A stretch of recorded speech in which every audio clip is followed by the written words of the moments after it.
Sa palagay mo, ang karapatan mo na maging isang beauty queen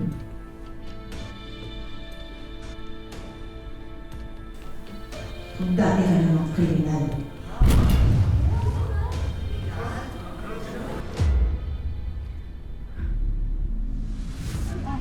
Baray mo yung nahulog. Ay, salamat Ineng ha. Kung sakaling makagaw na tayo ngayon, makakakain na rin tayo. Nanakaw ata yun oh.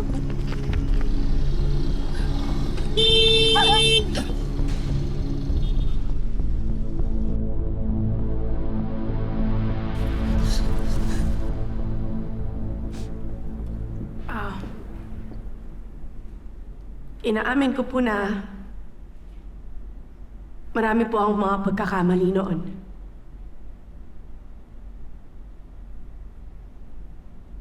Pero sa totoo lang po, hindi ko na po kasi alam noon kung saan pa po ako kukuha ng paggamot sa tatay ko.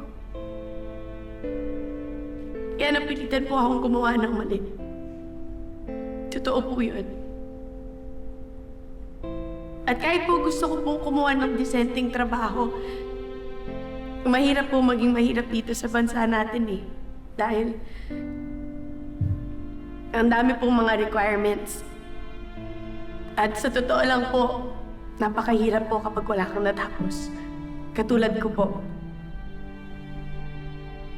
Kahit na maging sales lady nga po eh, kailangan meron kang mga leasing personality, college graduate, tsaka po mga valid ID kung ano-ano pa pong mga hinihingi nila na mahirap pong ibigay dahil po dito sa bansa po natin kung gusto niyo po ng valid ID, kailangan niyo pa po mag-present po ng isa pa pong valid ID. Minsan po mahirap po talaga.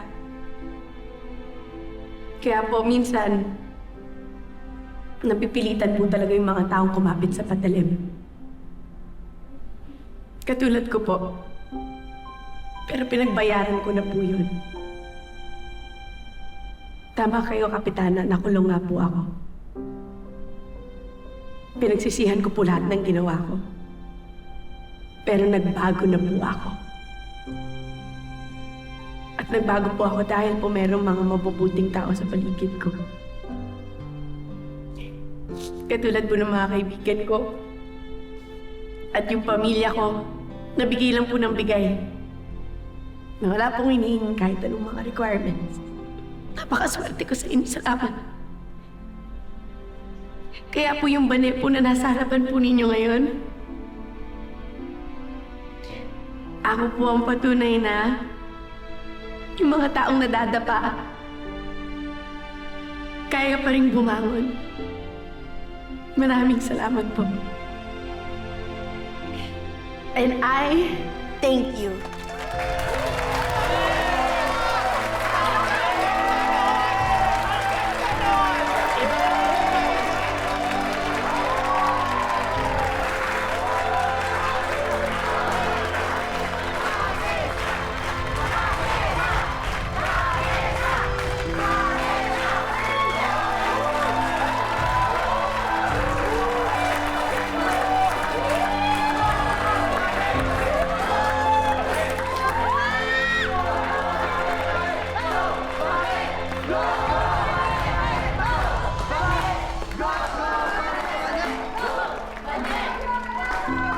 Very well said, candidate number 8.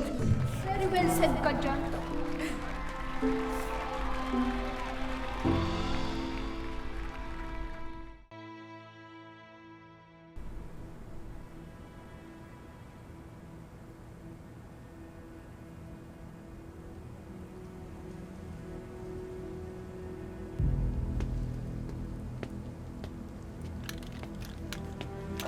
Ito.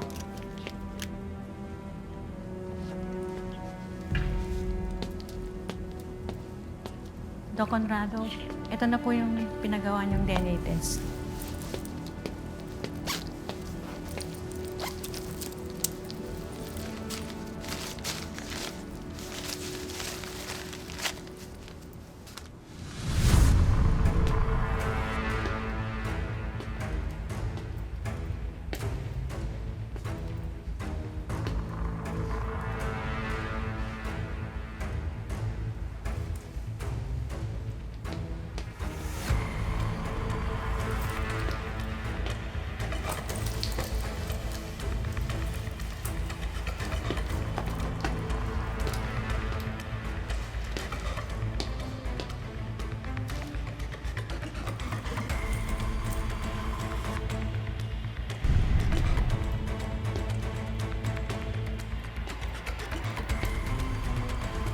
Ayoko may makaalam na pinapatay ni Elias Dos Santos. Malinaw, senyor. Kailangan ko yung kumuha ng hair strands para may match ko sa sample na meron kami kay Elias.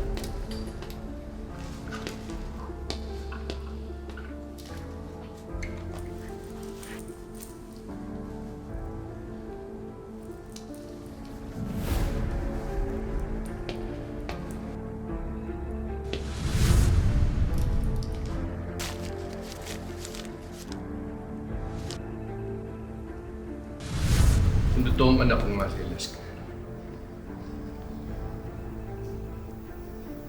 pinabas ng Golden Scorpion ako na yan.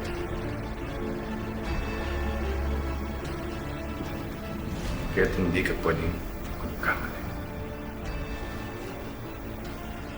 Hindi ko kayo bibiguin, senyor. Pakihan na yung sasakyan, pupunta tayo kay senyor. Ngayon din.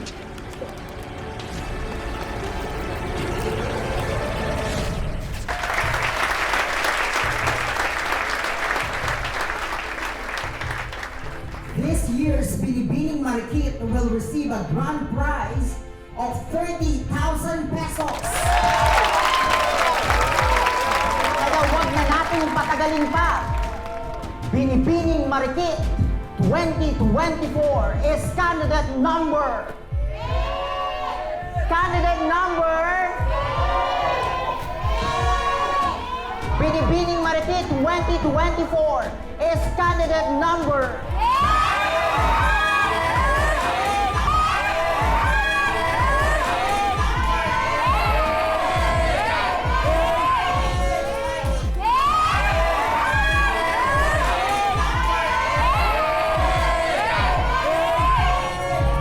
Candidate number 8, Vanessa Bartolome.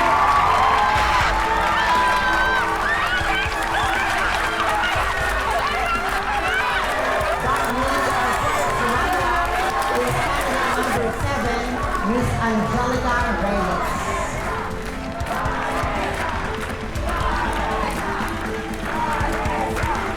Once again, ladies and gentlemen, our Binibining Marikit 2024, Miss Vanessa Bartolome.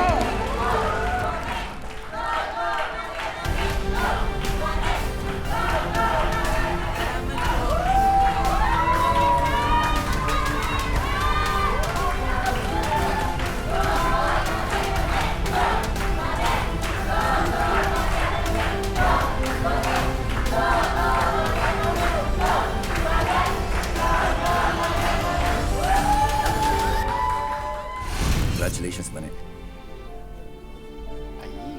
Ayan na. Salamat.